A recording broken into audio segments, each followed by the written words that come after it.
Hello, and welcome to another episode of Scam Likely.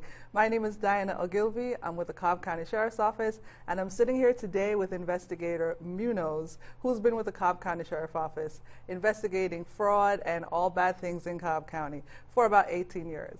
Hello, investigator. How are you today? I'm fine. How are you? All right, so today we're going to be talking about another scam that is affecting everyone across Cobb County, and that's a gift card scam. What is a gift card scam? The gift card, it's not so much as a scam as it's used as a method of paying people when they're being scammed, and in and of itself, the moment somebody is asking you to pay them for a service of any type, or if you're selling something, or they want to, if you're buying something and they want the payment to be specifically in a gift card, that should send up a red flag, because gift cards we can't trace them. They can be cashed anywhere, and I'd like to tie in with the gift cards is these other methods of paying that's a lot of scams use. And like if you've ever heard of Venmo or Zelle, Cash App, they're all, there's nothing wrong with using these methods of payment, but as long as you know the person, and by know I mean you know their full name, you know where they live, it's somebody you've met in person. If you're going to pay somebody like that with one of those methods, that's fine. But if you're going to pay somebody you've never met, that the only contact you've had with them is on the phone or through a text message or email, and you pay them with one of those methods, anybody can open up an account with any of those and use fake information. So if they're ripping you off, if they're scamming you, and you paid them that way, we won't be able to identify them or trace the money. So are you saying, digital, I won't even say currency, but methods of paying currency via digital, like Venmo and Cash App, it's hard or virtually impossible to get your money back? Exactly, because the criminal can open up an account. They can open up accounts in banks. On my cellular device right now, I can open up an account at the bank of your choice, and I could use your name and his social security number and his date of birth, and just make up a person. Wow. And the banks give me 30 days to show up at a local branch to verify who I am. But the scammers are never going to do that. They're going to steal as much money as they can, run it through these bogus bank accounts, and they can cash it out, move it to another account that they opened up just as easily, or change it into cryptocurrency. So you can do a lot of damage. Bad actors can do a lot of damage in about 30 days. And that's they do. A lot as of we time. speak, they're doing it. Wow. So is it any kind of gift cards, anything in particular? A gift card should only be purchased if it's a gift. You're going to gift somebody for their birthday. In its name, gift card, it's for, if you're buying that, it's to give to somebody and expect nothing in return.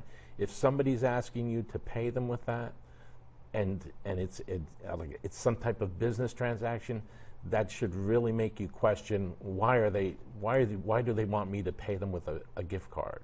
Okay. Wow. Okay. So the gift card, just to wrap up, the gift card is not necessarily a particular genre of scam. What it is a method of payment that people really should be cognizant and skeptical about. Correct. So are there any, in the years that you have been investigating, because I read an interesting statistic, and this was back in February, that Cobb County has reported just about over $2 million of fraud. People have lost about $2 million in fraud. And I wanted to, check in with you to see, like, in terms of the gift cards, do you know, like, how many of those were in particular used for payments or transactions?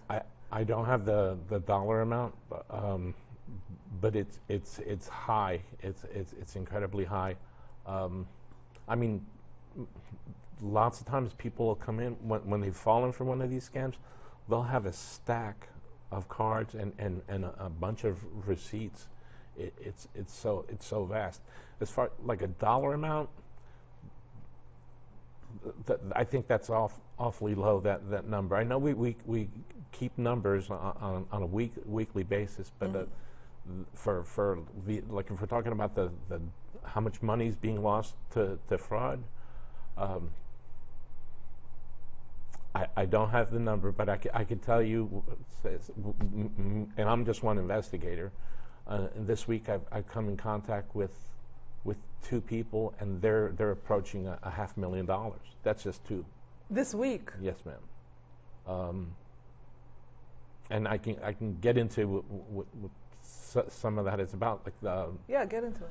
There, one that came in person yesterday was fell victim to what I would, if I had to classify it, I don't think I wouldn't classify it as a romance scam, but the romance scams are probably the most devious of all scams, because where the other scams, they share that false sense of urgency. You got to do this right away because this is going to happen. If you don't, we're going to turn off your power, or you're going to go to jail. The romance scam, they can sometimes run, years, and they'll take their time to get to know the victim, to learn everything they can about them, with the intention of exploiting them financially. And sometimes they pull the trigger right away, and sometimes they wait. Sometimes it's an ongoing. Wow, it's a ongoing long thing. con. Well, I'm going to stop you right there because we're going to talk about a romance scam in a future episode. But this was a good introduction and a good teaser. Okay. All right, so what is the phone number that we can call in Cobb County? The number is 770-499-4639. All right, thank you all for tuning in to Scam Likely, where today we talked about the gift card scam. So if anyone has asked you to pay for anything, especially people that you do not know using a gift card, think twice, maybe thrice.